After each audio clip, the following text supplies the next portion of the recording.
আগে জাহিরে শ্রীরামচন্দ্র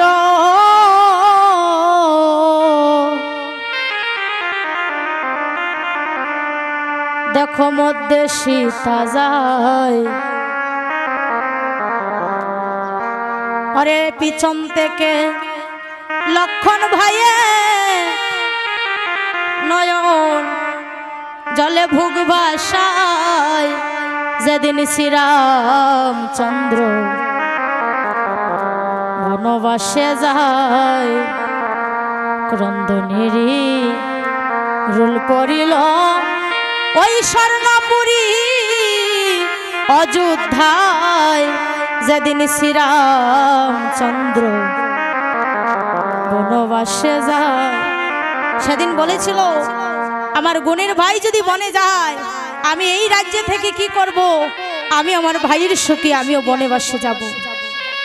আমার সবাই জানে কেবল লক্ষণ ভগবানকে ভালোবাসতো, রামকে ভালোবাসতো, সেই জন্য বনে গিয়েছিল। কিন্তু না, লক্ষণের চাইতেও বেশি ভালোবাসতো যার নাম হচ্ছে ভরত। যখন শুনতে পেল যে ভাই বনে গিয়েছে, মাকে বলছে, মা আজ থেকে তোমাকে মা বলে ডাকবো না, যে মা হয়ে আমার ভগবানের সমতুল্য দাদাকে বনে পাঠিয়েছে তাকে কোনোদিন মা বলে ডাকবো না। যখন শুনতে পেল তার রাজ্য অভিষেকের জন্য রামকে বনে পাঠিয়েছে, সঙ্গে সঙ্গে গড়ের বাহির হয়েছে, আমি আমার ভাইকে গিয়ে নিয়ে আসব। আমার ভাই থাকতে আমি কখনোই অযোধ্যার রাজ্যে সিংহাসনে বসবো না। ভগবান চলে গিয়েছে বনে, আর এদিকে ভরত রাজ্যের সকল প্রজাগণকে সঙ্গে নিয়ে ছুটে চলে গিয়েছে রামের কাছে। আর দূর থেকে দেখতে পেয়েছে লক্ষণ। লক্ষণ ডেকে বলছি, দাদা তাকিয়ে দেখো, ভরত মনে হয় আমাদের সাথে যুদ্ধ করার জন্য আসছে। ভগবানের রামচন্দ্র বলছেন, অরে লক্ষণ, আমার ভরত কখন আমার সাথে যুদ্ধ করার জন্য আসছে না, তাকিয়ে দেখো। এই জগতে আমার ভরতকে সেই বুঝতে পারে যেজন সমুদ্রের ঢেউ গমতে পারে। দেখো আমার ভাই কখনো আমার সাথে যুদ্ধ করতে আসবে না। আজ যখন ভরত এসেছে রামের কাছে, এসে বলছে, দাদা চলো আমি তোমাকে নিয়ে যেতে এসেছি। দাদা তুমি বিহনে এই অযোধ্যার সিংহাসনে আর কেউ বসতে পারে না। দাদা আমার ওই সিংহাসনের প্রতি কোনো লালসা নেই, তুমি চলো আমার সাথে। তুমি আমার দাদা, তোমাকে ছাড়া আমি কেমন করে বাঁচবো? এই জগতের বুকে ভাই বিহনে আরেক ভাই থাকতে পারে না। মাগো, যদি মা বাবা মারা যায় সেটা সহ্য করা যায়, কিন্তু ভাই যদি মারা যায় সেটা সহ্য করা যায় না। এটা কিন্তু অনেকই বড় একটা বিষয়। আজকে ভগবান বলছে, অরে ভরত আমি যেতে পারবো না, কারণ আমি পিতৃসত্য পালন করার জন্য বনে এসেছি। আজ ভরত বলছে, দাদা তুমি যখন যাবে না, তাহলে তোমার চরণের ওই দুটি পাদুকা আমায় দান করো, আর ওই পাদুকা আমি প্রতিদিন সেবা করব। আমি মনে করব যে তুমি রাজ্যে আছো। আজ ভগবানের রামচন্দ্র কাঁদছে, বলে হায় রে, এমন ভাই কজন আর হয় যে কিনা আজ আমার পাদুকা নিতে এসেছে। ভগবান কাঁদছে, আর ভরত ভগবানের ওই দুটি পাদুকা মাথায় নিয়ে আজ রাজ্যে এসেছে। রাজ্যে এসে কি করছে, ওই রাজ সিংহাসনের উপরে রেখে নিজে বনবাসীর মতো বস্ত্র পরিধান করে রাজ্য পরিচালনা করেছে, তবুও কোনোদিন রামকে ভুলেনি। আমা এই জগতে ভাই বড় ধন, যেজন হারায় সে জানে। তাই আজ সকলে রাখালগণকে ডেকে বলছে, আরে কানাই তোর সঙ্গ ছাড়া আমায় করিস না রে, ও তোর সঙ্গ ছাড়া আমায় করিস না। ও ভাই তোর সঙ্গ বড় ভালোবাসি রে তোর সঙ্গ ছাড়া করিস না রে ও তোর সঙ্গ বড় ভালোবাসি রে তোর সঙ্গ ছাড়া করিস না রে। আজ গোবিন্দ বলছে, হে রাখালগণ, তোমরা আমায় এত ভালোবাসো, আজ থেকে আমি তোমাদের এই আশীর্বাদ দিলাম, যতবার এই পৃথিবীতে আসব ও তোমরা জন্মে জন্মে আমার ভাই হইও রে। তোমরা জন্মে জন্মে ভাই হইও রে। ওই আমার ভাই হইয়া কোলে নিও রে। তোমরা জন্মে জন্মে আমার ভাই হইও রে। আমার ভাই হইয়া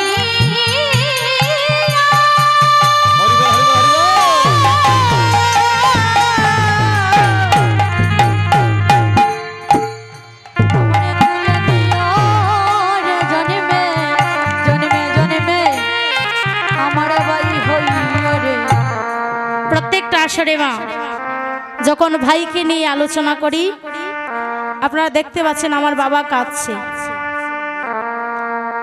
প্রত্যেক আসরে যখন ভাইয়ের কথা বলি আমার বাবা কাঁদে কেন?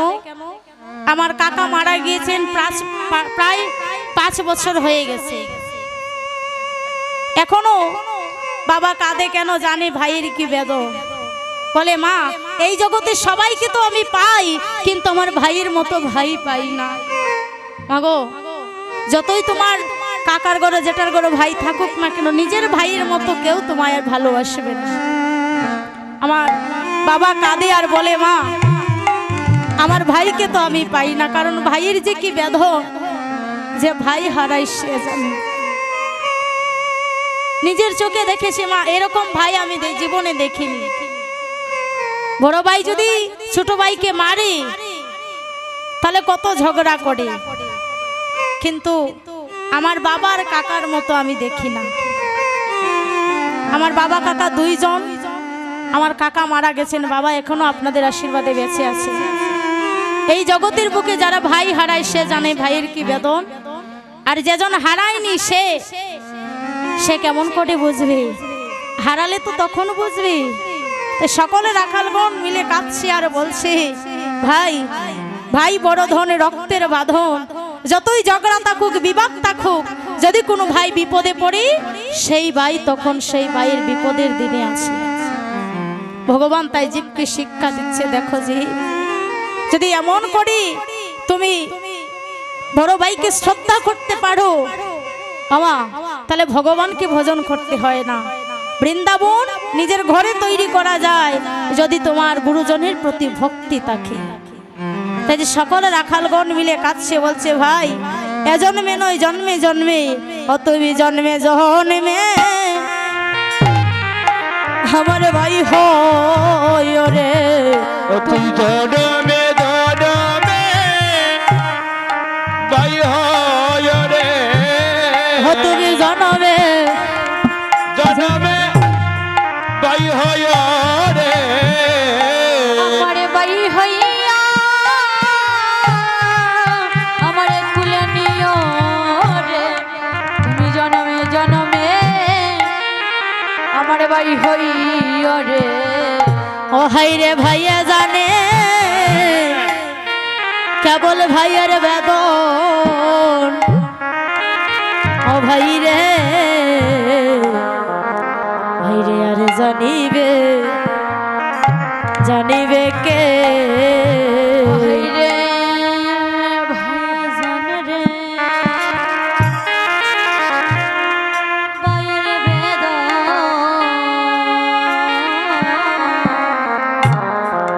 আরে জানিবে কে ও ভাই রে আর জানে আমার দুঃখিনী মায় জামাই গর্বে রাইখা রাইখা ছিল রে আমায় হাওয়াই যাবাই গর্বে রাইখা রাইখা ছিল ওরে আরে জানে রে আমার দুঃখ নিবাই করবে রাইকা ছিল রে বাই সিদা জামাই করবে রাইকা ছিল। আজ বলছে কেবল ভাই জানে ভাইয়ের বেদন আর কেউ জানে না। আজ গোবিন্দ সকলে রাখালগণকে জড়িয়ে ধরে কাঁদছে আর বলছে সীতা সুবল বলরাম দাদা সবাইকে জড়িয়ে ধরে কাঁদছে আর বলছে ভাই এজন্মে নয় জন্মে জন্মে তোমরা আমার ভাই হয়ে জন্ম নিও। যতবার এই পৃথিবীতে আসবো ততবার তোমরা আমার ভাই হয়ে আমার সঙ্গ লাভে করবে। আজকে সবার সেবা হওয়ার পরে আজ গোবিন্দ সুবলের হাত ধরে ডেকে বলছে সুবল আমার জল পিপাসায় প্রাণ যায় আমায় রাধাকুণ্ড তীরে নিয়ে চলো। আজ গোবিন্দ সুবলের হাত ধরে তিনি আজ রাধাকুণ্ড তীরে যাচ্ছে। সুবলের আর সুবলকে সঙ্গে নিয়ে যাচ্ছে। সুবল রিয়ার সঙ্গে ও হাই রে সুবল রিয়ার সঙ্গে ও হাই রে বিপিন বিহার রঙ্গে রে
চনের কান্তি শুনি বলে রে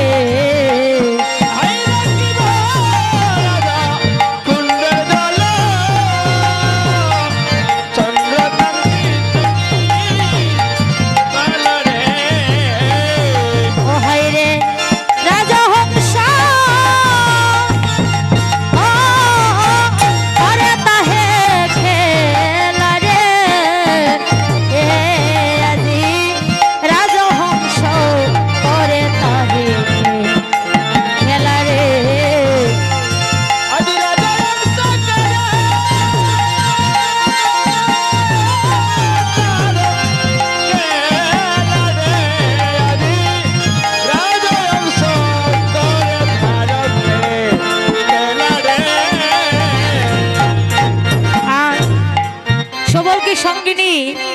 গোবিন্দ যখন তিনি রাধাকুণ্ড তীরে আসলেন, এসে দেখছে আজি রাধাকুণ্ডের তীরে কোকিল কুহুসুরি কৃষ্ণ গুণগান করছে।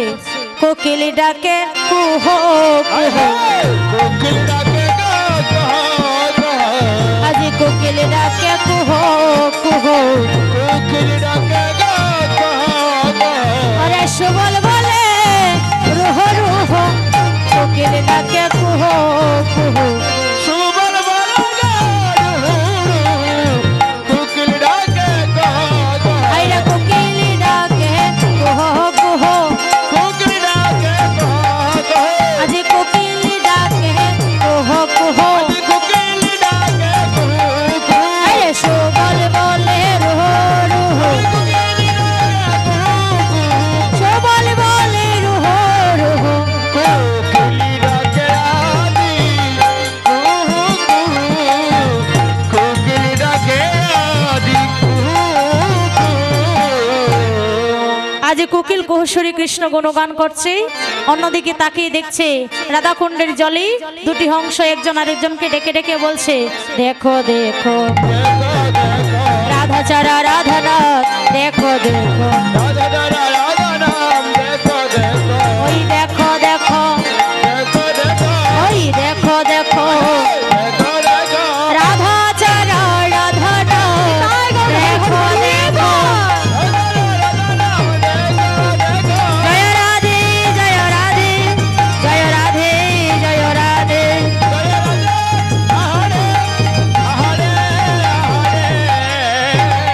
তাই ডেকে বলছে, দেখো দেখো রাধা ছাড়া রাধানাথকে কেমন দেখাচ্ছে। অন্যদিকে তাকিয়ে দেখছে ফুলির বাগানে ভ্রমর গুনগুন সরে কৃষ্ণ গুণগান করছে।